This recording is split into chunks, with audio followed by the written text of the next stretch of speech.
Welcome. Today we're going to tell you a story.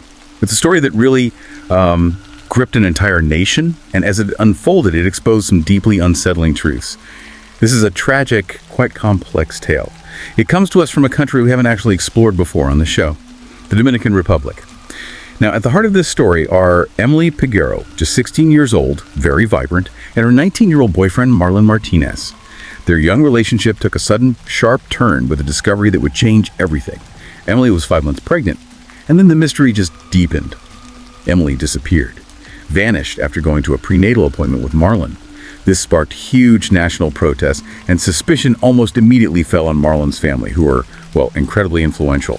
We're going to recount the full, harrowing story of this case for you, detailing how the truth, piece by piece, eventually came to light. To really understand the gravity of what happened, we first need to know a bit more about Emely Peguero herself. She was born and raised in Chevitos, Cotuí. It's a small town, maybe 2 hours or so from Santo Domingo, the capital. Emely came from a low-income family. Her parents worked multiple part-time jobs, mostly manual labor, just trying to support their 4 children. Emely was the youngest. She had 3 older sisters. But despite their financial struggles, everyone described Emely as, fun, lively, a real leader among her friends. Assertive, eloquent, fiercely protective, too. A truly loyal friend, by all accounts. And her dream, quite remarkably for someone in her circumstances, was to become a lawyer. Specifically, she wanted to help the poor, people who couldn't afford legal services. It was a dream really rooted in compassion. Now let's look at Marlon Martinez. He met Emely when she was just 12 and he was 15. They'd known each other as kids, actually lived in the same neighborhood, but they reconnected when Marlon came back from studying in the U.S. And this is where the contrast, the huge difference between their families becomes really clear. Emely's family was poor. Marlon's family, on the other hand, was exceptionally wealthy. Marlon himself was born in the U.S., he held dual citizenship, Dominican and U.S., and he had access to expensive schools, international travel, all of that. And crucially, Marlon's mother, Marin Martinez, was powerful, very influential, a senior official in the Dominican Revolutionary Party. This level of influence, it was a known factor, and it deeply concerned Emely's parents right from the start. Yeah, it's not unusual, is it, for families to be wary when there's such a big gap, socially or economically, especially in cultures where family status, reputation, it all carries a lot of weight. Emely's parents' concern, it probably wasn't just about potential heartbreak, it was likely also about that power imbalance, particularly with Marlon Martinez's political standing looming in the background. Right. Despite these, vastly different backgrounds, their love was often described as genuine, sincere. They seemed to sort of ignore the financial gap between their worlds. By 2017, they'd been together 3 years. Emely was now 15, almost 16, and Marlon 18, almost 19. Things were serious enough that they told their families. Marlon's family was, maybe surprisingly, mostly indifferent. Not exactly thrilled, but not trying to stop it either. Emely's parents, though, they were much more worried about those social and economic differences. They subtly advised Emely, be prepared. Heartbreak could be a possibility down the line. And then came the news that really set this whole tragedy in motion. Emely found out she was 5 months pregnant. This immediately caused, significant anxiety for both families. They were so young, teenage pregnancy is a big deal anywhere, of course. But for Emely's family, with their cultural values, acceptance came quickly, especially because of that incredibly strict Dominican law against abortion. Absolutely, that's critical context here. So they committed to supporting Emely, supporting the child. They even tried to reach an agreement with Marlon's family about marriage plans. Marlon's mother, Marlon, she was deeply unhappy about it. But she also knew abortion was completely illegal. No way around it legally. So Marlon's family agreed. They'd financially support the child, help Emely with expenses for the baby, but they also wanted to keep the pregnancy quiet, a secret from the wider community. And it's worth just pausing on those abortion laws for a second, because they really are some of the strictest in the world. Abortion is illegal, period, under all circumstances. Doesn't matter if it's rape, incest, or even if the mother's life is in danger. All circumstances. Wow. Yes. And this law, it actually dates back to 1884. It's very old. If you violate it, the patient, the woman herself, could face up to 5 years in prison. Medical professionals who assist, they could face 5 to 20 years. The country views it as a very serious crime, basically equivalent to taking a life. So understanding that incredibly strict legal context, you can see how it just fundamentally shaped everything that happened next for both families. There was no legal way out. The pregnancy was, in the eyes of the law, an irreversible fact. Okay, so the story takes a much darker turn on August 21st, 2017. Marlon took Emely for her first official prenatal checkup. That appointment, it went smoothly. She was nearly 6 months pregnant then. But just 2 days later, August 23rd, Marlon was supposed to take Emely for a follow-up appointment. This was the last time anyone saw her alive. After that day, her family couldn't reach her. She just vanished. When Emely's family, frantic, asked Marlon where she was, his story was, well, it was immediately unsettling. He claimed he dropped her off at a gas station, said she was meeting her uncle for an errand before her appointment, and he hadn't seen her since. But Emely's family called the uncle, and he flatly denied it. No meeting, no arrangement, nothing like that. So after 24 hours with no contact, Emely's family, now deeply distraught, they reported her missing to the police. And that inconsistency right there, it's a huge red flag for investigators, isn't it? When a key part of someone's story, like an alibi or the last known location, it just doesn't check out. Well, it immediately shifts the focus onto the person giving that story. The gas station CCTV footage, that becomes absolutely crucial. And Marlon's story failing that first check, that would have set off alarm bells instantly. Absolutely. Police moved fast. They checked the CCTV from that gas station Marlon mentioned for August 23rd. But Emely wasn't there, Marlon's car wasn't there, nothing. This immediately raised huge suspicions about Marlon. Was he lying? But then something really unusual happened. Instead of helping with the search for Emely, Marlon Martinez, Marlon's powerful mother, she quickly organized a very public press conference at her large home. She made a statement claiming neither she nor Marlon had anything to do with Emely's disappearance, said they needed to clarify their innocence because of social media rumors blaming them. Marlon also spoke. He tearfully repeated his gas station story, emphasized he was ready to be a father, claimed his family fully supported Emely. He looked down looking sad, pleading for Emely to come back. Marlon then added that Emely was part of our family, claimed they'd supported the pregnancy. And then she broke down crying, saying she understood Emely's parents' pain. It's amazing how fast public opinion can shift in cases like this, isn't it? Especially now with social media. That press conference, I mean, it was meant to clear their names, but it just completely backfired. Yeah. The public, people online, they immediately picked up on, well, 3 main red flags, as they called them. And what were those? Yeah. Seems like everyone noticed them. They did. First, just how fast Marlon and Marlon rushed to declare their innocence. Almost too fast. It suggested panic, maybe guilt. Why the rush if there's nothing to hide? Right. Defensive. Exactly. Second, Marlon kept using the past tense when she talked about Emely, saying Emely was part of the family. People wondered, did she mean Emely wasn't alive anymore? Or just not part of the family now? It sounded wrong. Ominous. Very. And third, just their demeanor. The mother and son, they seemed nervous, anxious. Their sadness looked, well, forced. Things like maybe fake crying, avoiding eye contact. It just led people to strongly suspect they were hiding something significant. And all this just fueled massive public anger, especially considering Marlon's known power and influence in that community. It seemed to confirm suspicions rather than calm them down. So under this intense public scrutiny, media pressure building, Marlon, just 19, he surrendered to the police for questioning. That was August 30th, 2017. He basically said he knew he was the main suspect. And on the very same day, his mother, Marlon, she also surrendered, claiming she was just there to cooperate, to prove her innocence. And this is where the whole web of lies really started to unravel, wasn't it?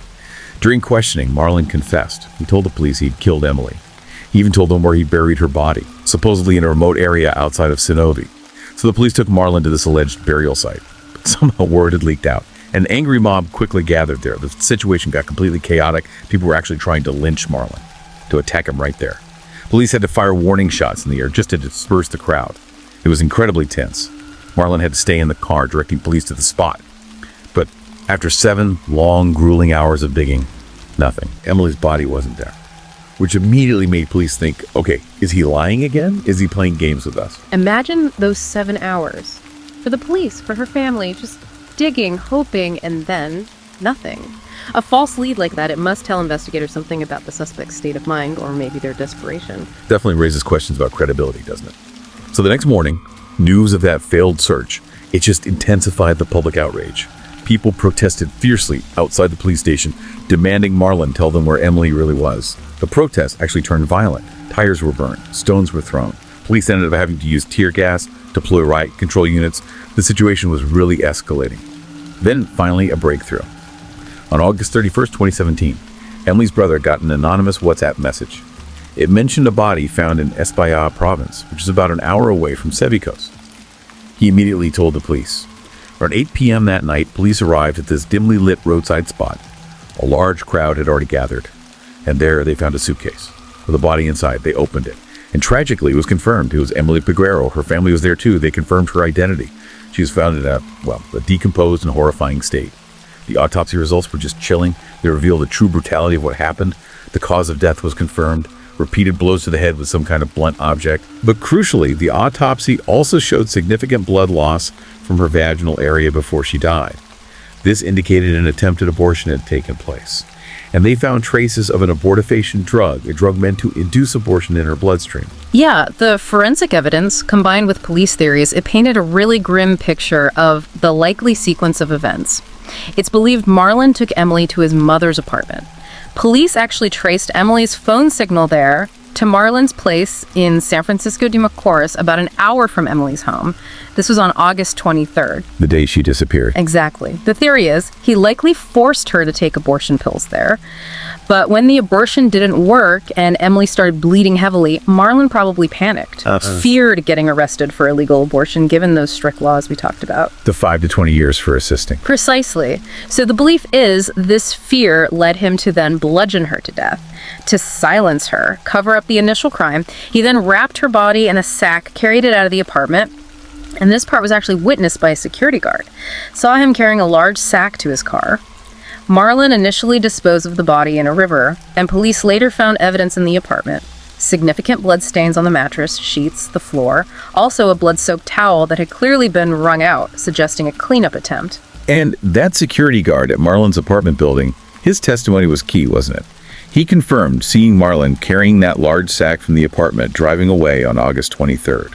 And even more damning, the guard testified that Marlon, the mother, came to the apartment later. She specifically asked to see the CCTV footage. And when she saw the footage of her son with the sack, the guard said she screamed, cried, covered her face, then left completely distraught. And then, that specific footage of Marlon with the sack, it mysteriously disappeared. Vanished. And this is where the complicity, the cover-up, really comes into focus. The police deduced that Marlon likely confessed everything to his mother, Marlon, after he disposed of the body the first time. Marlon, initially shocked, crying, apparently then made a horrifying choice. She decided to help cover up the crime. She didn't act alone, though. She reportedly enlisted help from 2 others, her brother Martin and a friend named Simon Bolivar Urania. So their plan was to retrieve the body, to get Emily's body back from the river where Marlon had dumped it, and then dispose of it more effectively, more permanently. They transported her body out of the city, stuffed it into that suitcase, and then abandoned it in that desolate, overgrown area where it was eventually found. And Marlon was, of course, highly suspected of using her influence to make that crucial CCTV footage disappear from the apartment building. Just blatant obstruction. So, based on all this evidence, the police arrested Marlon, Martin, and Simon Bolivar Urania. Marlon's friend Urania, he actually tried to flee the country, but was caught by authorities before he could leave. The trial eventually took place in April 2018. The courtroom, as you can imagine, was packed, filled with angry protesters demanding justice. The tension was incredibly high. Emily's father was even caught trying to bring a gun into the courtroom at one point. Marlon's defense team, they argue he only assisted in an attempted abortion, claiming the head injuries happened accidentally while he was disposing of the body. They even tried to introduce a text message, supposedly showing Emely consented to the abortion, but that was later proven to be completely fabricated. Prosecutors, however, they presented overwhelming forensic evidence that just contradicted the defense entirely. Showed Emely died from the blunt force trauma before disposal, and that Marlon had meticulously cleaned the crime scene to hide what he'd done. On November 7, 2018, the court delivered its verdict. Marlon Martinez, found guilty of murder and complicity, sentenced to 20 years in prison. Marlon Martinez, found guilty of complicity and obstruction of justice, sentenced to 5 years in prison. The Martinez family was also ordered to pay Emily's family 20 million pesos in compensation. The fates of Martin and Simon Bolivar Urania, the other 2 allegedly involved in the cover-up, weren't explicitly released in the reports we have. And those sentences, particularly Marlon's 5 years, caused a huge public outcry, didn't they? It really highlights that tension you sometimes see between what the law dictates as a sentence and what the public feels is morally just, especially when perceived power and influence are involved. Exactly. Widespread dissatisfaction followed those sentences. Just wasn't seen as enough. Many felt they were far too lenient, especially for Marlon, given how brutal the crime was. And for Marlon, too, considering her clear attempt to use her power and influence to cover it all up. This just fueled more public anger, renewed all those suspicions about the Martinez family's influence possibly affecting the justice system, and the lasting impact on Emily's family, the Gileros, just devastating. Her parents became severely depressed. The unimaginable loss of their youngest daughter, it ultimately led to their separation. This case is just such a heartbreaking example of how a single crime doesn't just affect the victim. It causes this profound, widespread, lasting trauma. It tears families apart. It's hard to really comprehend the ripple effect, isn't it? The loss just extends so far outwards. So the tragic story of Emely Peguero, it's a stark reminder, really. A reminder of the devastating consequences of violence and the complexities of justice, especially when power and influence seem to play a part. It's a story of a young life just cut brutally short, and the long fight for accountability that followed. And what stands out to you most about this incredibly difficult case? For me, it's perhaps the persistence of truth. Even when powerful forces actively try to suppress it, it often finds a way out.